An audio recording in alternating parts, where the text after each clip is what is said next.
समय पे, नित्य समय पर आप बॉलीवुड और एंटरटेनमेंट, देश दुनिया की सारी खबरों को देख पाएंगे। अगर आपने हमारे चैनल को अभी तक सब्सक्राइब नहीं किया तो चैनल को सब्सक्राइब जरूर करें। बढ़ते हैं आज के हमारी खबर की ओर। क्या लिव इन रिलेशनशिप में रहना सही में सही है? क्या लिव इन रिलेशनशिप आजकल के समय में युवाओं के बीच में एक मुसीबत बनती जा रही है?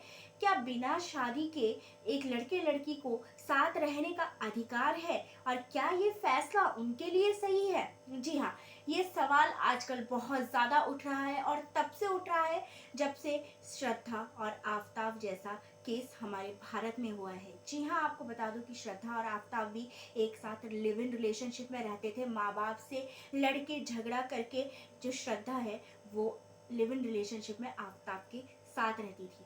आपको बताते हैं, लिव इन रिलेशनशिप कॉन्सेप्ट है जो उसका मतलब होता है एक लड़का लड़की बिल्कुल जैसे पति और पत्नी साथ में रहते हैं वैसे ही साथ में रहते हैं बिना शादी के। जी हाँ, वैसे तो हमारे भारतीय सभ्यता में इसकी कोई मान्यता नहीं है और हमारे हिंदुस्तान में ऐसे किसी कॉन्सेप्ट को अभी तक एक्सेप्ट नहीं किया गया है। हालांकि इस पर कुछ बोला भी नहीं जा सकता क्योंकि हमारा जो संविधान है हमें अधिकार देता है कि वयस्क होने के बाद हम हमारे फैसले खुद ले सकते हैं। इसी वजह से कानून इस चीज को रोक भी नहीं सकता है। लेकिन कहीं ना कहीं ये जो लिव इन रिलेशनशिप वाला जो कॉन्सेप्ट है, यानी कि बिना शादी के एक दूसरे के साथ रहने वाला जो कॉन्सेप्ट है, वो कहीं ना कहीं हिंदुस्तान में मुसीबत का कारण भी बनता जा रहा है।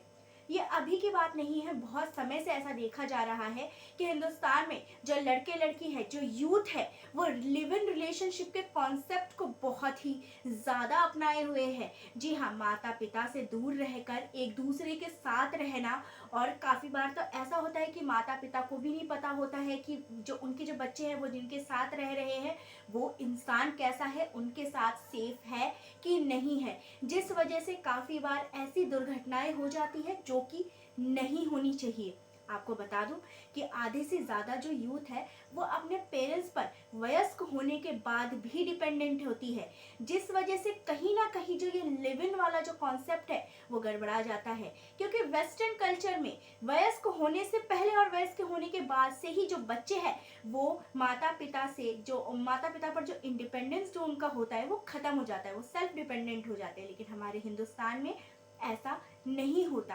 कहीं ना कहीं ये वजह भी होती है कि लिव इन रिलेशनशिप एक मुसीबत बन जाती है एक वक्त के बाद। एक दूसरे को जानना, एक दूसरे को पहचानना रिश्ते में बहुत ही ज़्यादा ज़रूरी है। बहुत ही ज़्यादा ज़रूरी है कि आप जिसके साथ पूरी ज़िंदगी बिताने जा रहे हैं उसके बारे में आपको सब कुछ पता हो। वो कैसा इंसान है, वो कैसा सोचता है, वो आपसे कितना ज़्यादा मेल खाता है, कितना ज़्यादा वो आपसे अलग है। यही चीज़ जो है, इसी परख के बाद एक इंसान के साथ जो है वो पूरी ज़िंदगी बिताने का सोचता है। शायद यही सोच रखते हुए आजकल लोग लिव इन के कॉन्सेप्ट को अपनाते हैं। लेकिन आपको बता दें कि माँ बाप के फैसलों के खिलाफ जाकर काफ़ी बार ये जो कॉन्सेप्ट है ये भारी भी पड़ सकता है। ऐसा ज़रूरी नहीं है कि किसी इंसान को एक झटके में जान जाओ, और किसी इंसान को जानने में वक्त लगता है। काफ़ी बार हमारे पेरेंट्स जो होते हैं उन्होंने पूरी दुनिया देखी हुई होती है, उन्हें पता होता है कि हमारे लिए क्या अच्छा है क्या बुरा है।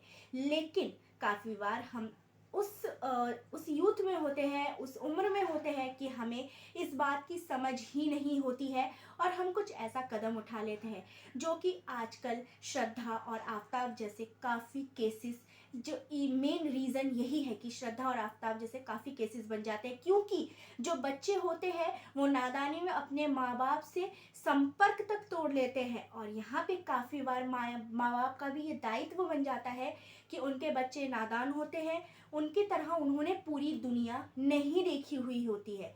तो ये बहुत ज़रूरी है कि जो माँ बाप है अपने बच्चों से भले ही दूर रहे, बच्चे उनसे भले ही दूर रहे, पर दोनों के बीच का जो तालमेल है, दोनों बीच के बीच का जो कनेक्शन है वो किसी न किसी तरह से बना ज़रूर रहे।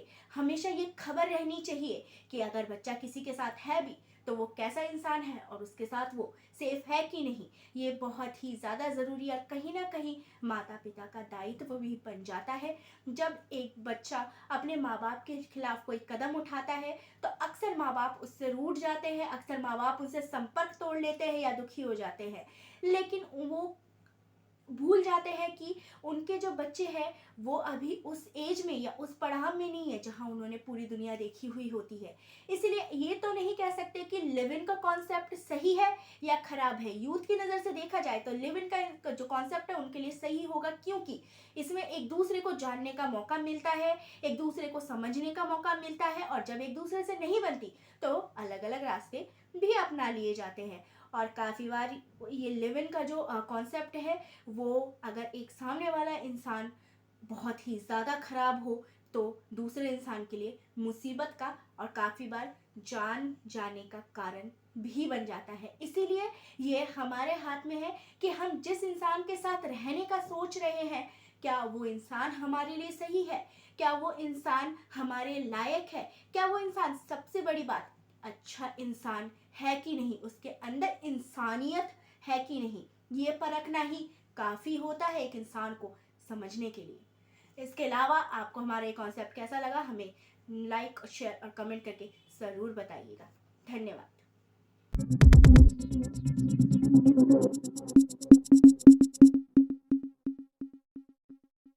आप देख रहे हैं नित्य समय।